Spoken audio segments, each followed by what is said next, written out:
Hey everyone, welcome back to the channel. Today I am diving into an interesting and sometimes controversial topic.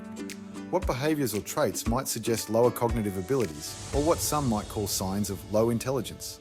Now before I jump in, it's important to note that intelligence is multifaceted, and these aren't hard rules or definitive markers.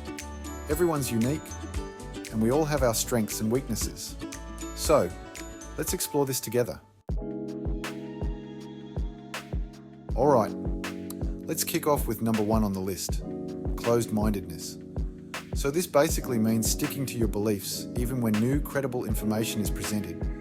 Intelligent people tend to be open to hearing new ideas, adjusting their views, and considering alternative perspectives. But on the other hand, if someone is always dismissing new ideas or refuses to engage in constructive dialogue, it might be a sign of lower cognitive flexibility. Next up, number 2. Poor listening skills. You might have noticed that some people tend to interrupt constantly or jump to conclusions before you've even finished talking. This kind of poor listening can be a sign that someone's struggling to fully engage in a conversation. It's not just about being rude, it's about not being able to process or consider what others are saying, which can limit their ability to learn and grow. Now, on to number 3. Difficulty understanding abstract concepts. Abstract thinking involves dealing with complex ideas, like understanding hypothetical scenarios or deeper theoretical reasoning. If someone tends to avoid abstract topics and sticks strictly to what's concrete and tangible, they might find it difficult to engage in more nuanced discussions, and this can often be linked to lower cognitive abilities. Alright, moving on to number 4, lack of curiosity. A big indicator of intelligence is a natural desire to learn and explore. Curious people ask questions, they seek new knowledge, and they're always hungry for more information. But those who seem disinterested in learning new things, or are content with what they already know, might be showing signs of lower intellectual engagement. Number 5.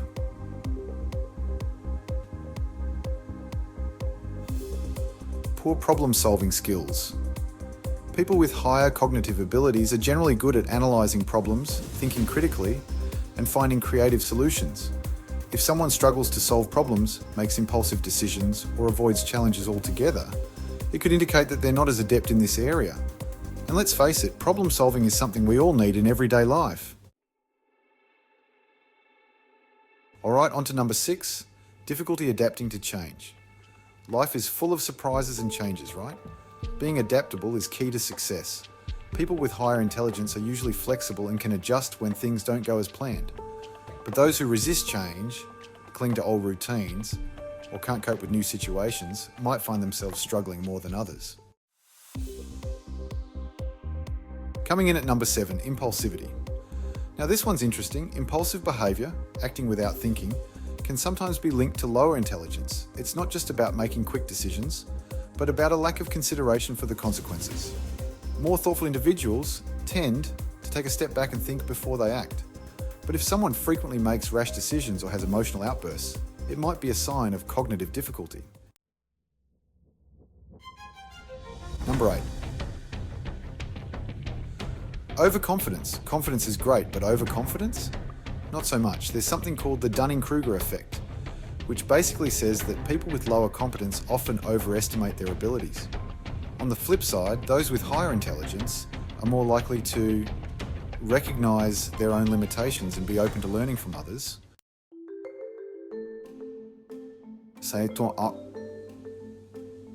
Alright, almost there. Number 9. Poor emotional regulation. Emotional intelligence is a huge part of overall intelligence. It's the ability to understand and manage your own emotions, as well as those of others.